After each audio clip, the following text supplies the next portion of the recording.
Olá, alunos da Escola Tuiuti, tudo bem com vocês? Professor Wagner Chaves, de Educação Financeira, trazendo mais uma aula. E na aula de hoje, a gente vai ver o preço dos produtos. O que faz com que um produto aumente ou diminua o seu preço, se um preço ele está alto, se ele está baixo. Quais são os elementos que faz com que um preço sofra essa flutuação? Vamos lá então. Bom, pessoal, existem vários fatores que fazem com que um preço suba ou abaixe, né? Eu listei alguns para a gente aqui. Primeiro, a concorrência, se tem mais pessoas oferecendo esse produto. A oferta e a demanda, que é a quantidade de produto para ser vendida e a quantidade de pessoas que querem esse produto. O custo da produção, fazer esse produto ficou mais caro, ficou mais barato? Também pode aumentar. O custo de transporte, se você mora num grande centro distribuidor ou se esse produto para chegar até você vai ter que pegar um transporte, um trem, uma balsa, ou transporte rodoviário, isso vai contabilizar o custo final desse produto, o valor final. Tem outros elementos também, como uma marca, como a raridade desse produto. Se ele é um produto artesanal, por que ele é mais caro? Porque ele foi feito de maneira unitária. É um produto quase que exclusivo, então ele se torna mais caro. Todos esses elementos, ele pode fazer com que um produto sofra um aumento ou uma diminuição no seu preço final. Vamos ver alguns com maior detalhe. Bom, pessoal, esse é o Adam Smith. Ele é um filósofo e economista inglês. E ele é considerado o pai do liberalismo econômico. O que é liberalismo econômico? Bom, o Adam Smith ele escreveu durante o século XVIII, em um cenário onde uma colônia só podia negociar com a sua metrópole. O que eu quero dizer com isso? Bom, pessoal, o Brasil ele era uma colônia de Portugal e ele só poderia comercializar com a sua metrópole, que era Portugal. Ele não poderia ter relações comerciais com nenhum outro país. E nós chamamos isso de política mercantilista ou política protecionista. O que significa isso? Portugal, ele tentava proteger a sua economia de outros mercados. E qual que era a consequência disso? Bom, vamos usar o exemplo, continuar no exemplo do Brasil. O Brasil era um grande produtor de açúcar. Ele vendia esse açúcar para Portugal e Portugal revendia para toda a Europa com um preço maior.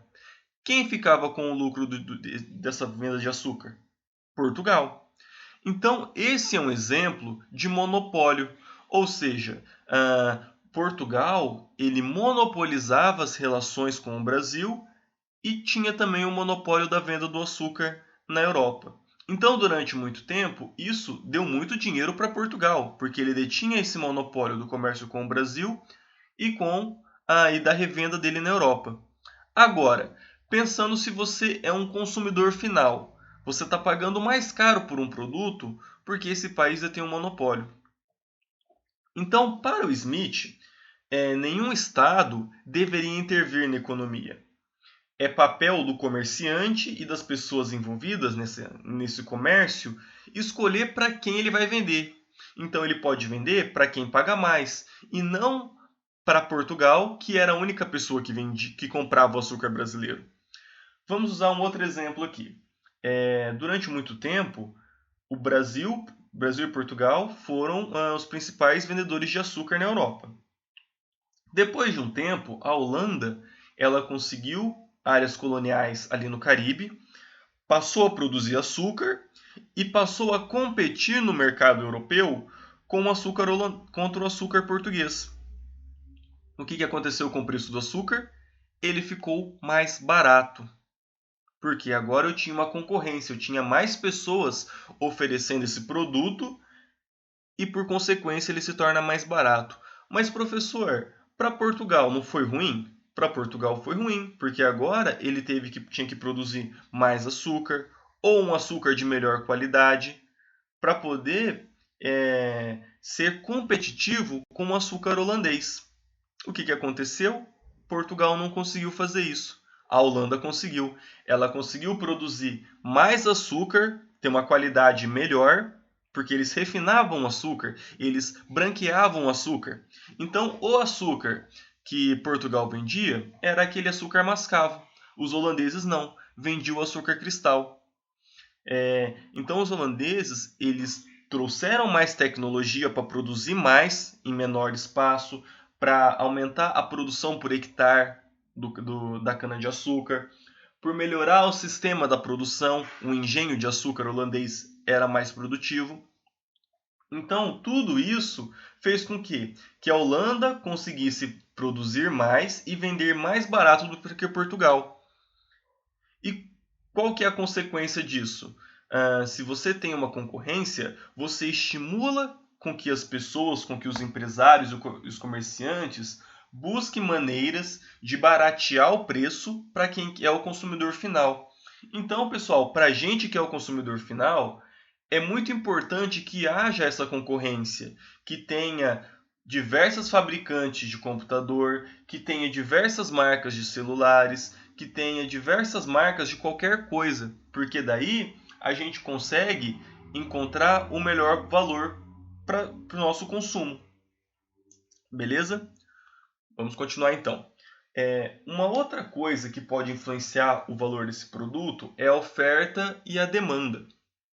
Bom, a oferta, pessoal, é a quantidade de produtos que eu tenho disponível para venda. E a demanda é a quantidade de pessoas que querem aquele produto. Então, quando eu falo que o preço de um produto ele é regulado pela oferta e pela demanda, eu estou falando da mão invisível. E a gente já vai entrar nisso logo a mais. Um exemplo para vocês aqui. Quando a gente tem um clima bom, com chuvas, e a produção vai bem de uma lavoura, por exemplo, o preço de algumas coisas tendem a ficar mais baixo. Então, o arroz, o feijão e o hortifruti, ele fica mais baixo porque a oferta é grande. O clima contribuiu, a lavoura produziu bem, então eu tenho bastante feijão, bastante arroz, bastante fruta para ofertar. Agora, quando uma lavoura sofre com uma seca, com uma estiagem, uma chuva de granizo ou alguma praga, a minha oferta ela diminui. Se a minha oferta diminui, o preço tende a ficar maior. Tá? Então, pessoal, quando a oferta é maior do que a demanda, ou seja, há mais produtos que pessoas querendo comprar, o preço abaixa.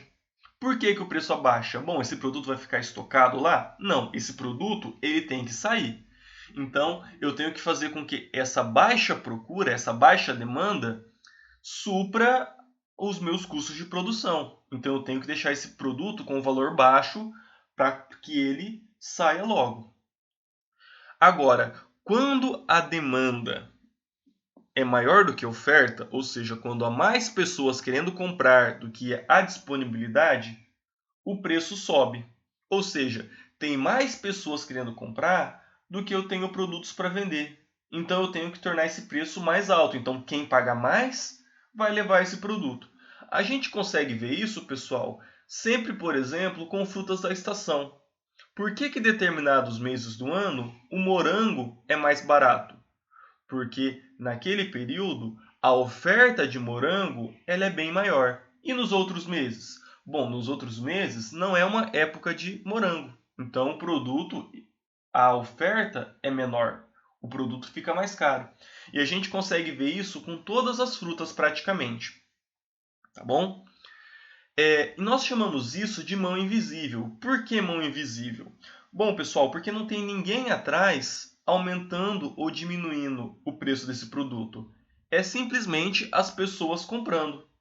Se aquele produto ele tem uma demanda alta, o preço vai aumentar. Mas é o próprio movimento das pessoas comprando que faz com que esse preço aumente ou diminua. Ok? Vamos fazer um exercício aqui. Uma Ferrari, ela é um produto caro, correto? Por que ela é caro? Bom, por alguns fatores. Primeiro, a marca Ferrari já agrega um valor nesse produto. A qualidade desse produto, a gente espera, já que estamos pagando um valor tão caro, que esse produto seja bom, que ele tenha uma qualidade superior aos outros carros. E um último elemento é a sua oferta. Quantas unidades de um carro Ferrari é feita ao ano? Pouquíssimas. É feita de fato na casa das dezenas, no máximo centenas. Então, quando a gente compara com um carro popular, com um carro da Ford, um carro da Hyundai, da Fiat, onde a produção é aos milhares, ou seja, a oferta é muito grande. Uma Ferrari não. A oferta dela, ela é baixíssima e a demanda dela é baixíssima, porque poucas pessoas vão comprar uma Ferrari. Então isso mantém o preço lá no alto. Agora, se a Ferrari fala não, a gente quer que todo mundo tenha Ferrari, vamos fazer uma produção industrial, uma produção em larga escala de Ferrari. O que vai acontecer? O preço dela vai abaixar, porque a oferta dela aumentou. Beleza, pessoal? E como que a gente consegue pagar mais barato em alguns determinados produtos? Bom, a gente pode evitar um produto que está na moda, porque se ele está na moda, significa que o quê? A demanda está alta. Muitas pessoas querem aquele produto e isso vai tornar ele mais caro. Comparar sempre os preços, tá? Acompanhar o noticiário, porque fatores naturais podem influenciar o preço, sobretudo da comida. Então, estiagem, ou uma chuva, ou uma seca, ou uma praga, ou uma chuva de granizo, ela influencia bastante no preço do nosso alimento. Tá? Então, se a gente optar por produtos da estação, por frutas da estação, a gente sempre vai estar pagando um pouco mais barato. E acontece ao contrário também, pessoal, quando nós falamos de roupa. Geralmente no inverno, as roupas de inverno são mais caras. Por quê? Porque a demanda está alta. Agora, se nós comprarmos roupas de inverno durante o verão, quando a demanda está baixa, a gente paga mais barato. Beleza, pessoal? Eu vou ficando por aqui. Peço que vocês fiquem em casa, que vocês lavem a mão constantemente. Qualquer dúvida é só me procurar nos canais de comunicação da Escola Tuiuti, pela plataforma Delta, ou pelo Sistema Plural, ou pelo e-mail prof.wagnerchaves@gmail.com. Um abraço e até mais.